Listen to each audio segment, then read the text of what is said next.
เป็นบทเรียนพื้นฐานเนาะของข้าพเจ้าซึ่งพื้นฐานตัวนี้ก็จะสำหรับคนที่ว่าบ่เคยเรียน Excel มาก่อนเนาะซึ่งมันเหมาะสมสำหรับน้องๆนักเรียนเนาะผู้ที่ยังไม่เคยเรียนจักเทื่อเนาะก็สามารถเรียนได้ตัวนี้เนาะแล้วก็เอาไปใช้ในเวียกงานเกี่ยวกับเรื่องการเรียนบ่สิก็จะมีออปชั่นในการเฮ็ดเวียกมาให้เนาะซึ่งอยู่ในบทสอนนี้จะสอนเกี่ยวกับเรื่องเครื่องมือต่างๆเนาะอยู่ใน Excel เนาะตัวอย่างว่าเครื่องมือการ Copy การ Paste บ่แบบ Format Painter เนี่ยเป็นแบบใดคือการ Copy รูปแบบบ่มีอย่างนั้นแล้วต่อมาก็จะเป็นการใช้ฟอนต์บ่ตัวหนังสือบ่อย่างเช่นขนาดบ่หรือว่าประเภทบ่เนาะแล้วก็จะเป็นแต่ละข้อลงไปเนาะข้อ5ก็เป็น fill color หมายถึงการทาสีอยู่ใน Excel เฮ็ดจังไดเนาะแล้ว border การแต้มตารางหรือว่าเฮ็ดเส้นเฮ็ดขอบเฮ็ดจังไดเนาะ align font ก็คือการปรับตัวหนังสือเนาะให้เท่ากันหรือว่าให้มันยับซ้ายขวาจังไดได้เนาะ wrap text ก็คือ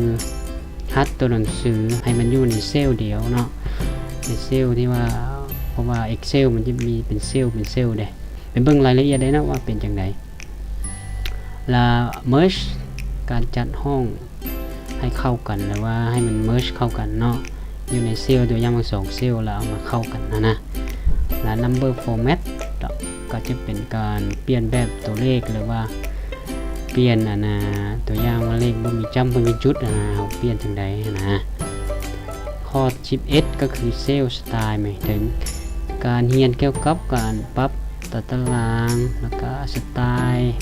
รูปร่างหน้าตาที่เรามักเนาะต่อไปก็จะเป็นการinsert เนาะ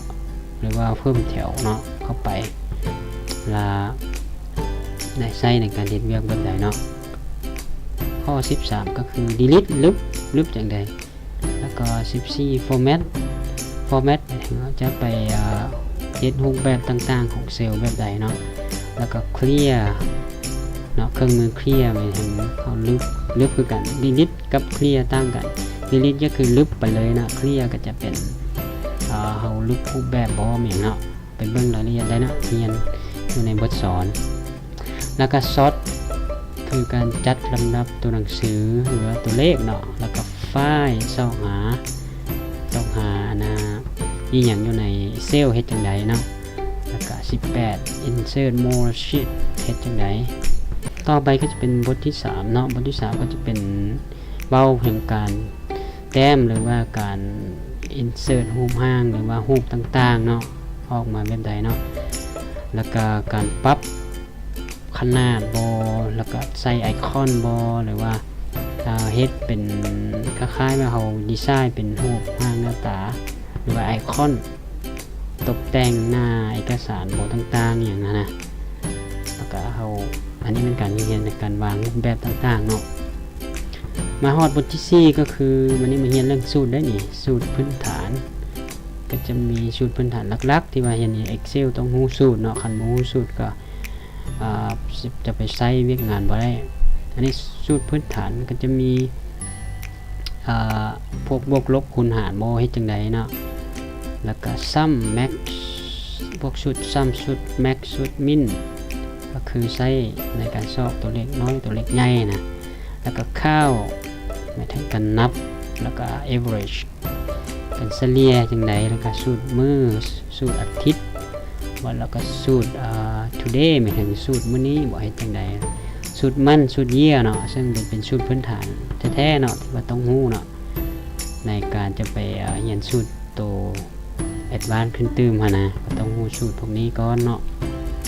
ต่อไปบทที่5ก็จะเป็นเรื่องการจัดหน้าเอกสารเนาะก่อนที่ว่าเราจะพิมพ์เนาะเพราะว่าเวลาเราเฮ็ดอยู่ใน Excel นะเราสามารถพิมพ์ได้แล้วก็เวลาจะพิมพ์เราสามารถกำหนดต่างๆมีติมคือแปลงรูปแบบบอเปลี่ยน color หรือว่าฟอนต์แล้วก็เปลี่ยนเอฟเฟกต์ต่างๆบอเนาะแล้วก็ปรับขนาดเตี้ยบออย่างตั้งลงสูงบอแล้วก็ กำหนดบอนจะพิมพ์บ่สิเนาะ print area เนาะแล้วก็ปรับแต่งพื้นหลังเอกสารบ่กับปรับเส้นบ่สินะอันนี้จะเป็นบทสอนพื้นฐานเนาะถ้าว่าเข้ามาเรียนแล้วก็จะรู้พื้นฐานของ Excel เฮ็ดจังไดอันนี้เนาะโอเคขอขอบใจ